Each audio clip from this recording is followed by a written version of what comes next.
ఆంధ్రప్రదేశ్లో ప్రత్యక్షంగా TDP government ఉంది. తెలంగాణలో పరోక్షంగా టీడీపీ గవర్నమెంట్ ఉంది. చంద్రబాబు గారి శిష్యుడే అక్కడ ముఖ్యమంత్రి.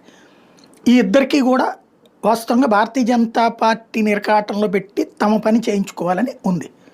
అక్కడ కేసీఆర్ని లోపలేసేయాలి, ఇక్కడ జగన్ లోపలేసేయాలి. వైసీపీని మూసేయాలి, అక్కడ బీఆర్ఎస్ను మూసేయాలి. ఇది ప్రజాస్వామ్యంలో సాధ్యమవుతుందా? ఒక పార్టీలని నిషేధించడం, ఓ పార్టీ అధినేతలను జైల్లో పెట్టడం, అది రాష్ట్ర ప్రభుత్వాలే చేయాలి. ఎందుకు? అది రాష్ట్ర స్థాయి కేసు. జాతీయ స్థాయి కేసులు అయితే జాతీయ స్థాయిలో చేస్తారు ఖచ్చితంగా. ఇప్పుడు లాలూ ప్రసాద్ యాదవ్ రైల్వే కేసు జాతీయ స్థాయి కేసు అది, కాబట్టి చేస్తారు. ఇక్కడ స్కిల్ డెవలప్మెంట్ కేసు రాష్ట్ర స్థాయిది కాబట్టినే ఆ రోజున కూడా కేంద్రాన్ని పదే పదే అభ్యర్థించాడుగా జగన్మోహన్ రెడ్డి. 14 కేసుల్లో సిబిఐ ఈడీల విచారణకి లెటర్లు రాయడంతో పాటు ఆధారాలు కూడా పంపించాడు, కానీ కేంద్రం ఇన్వాల్వ్ కాలేదే. చివరికి ఈ స్కిల్ కేసులో ఈడీ అరెస్ట్ చేసిన కింద వాళ్ళని, చంద్రబాబు జోలికి రాలేదు.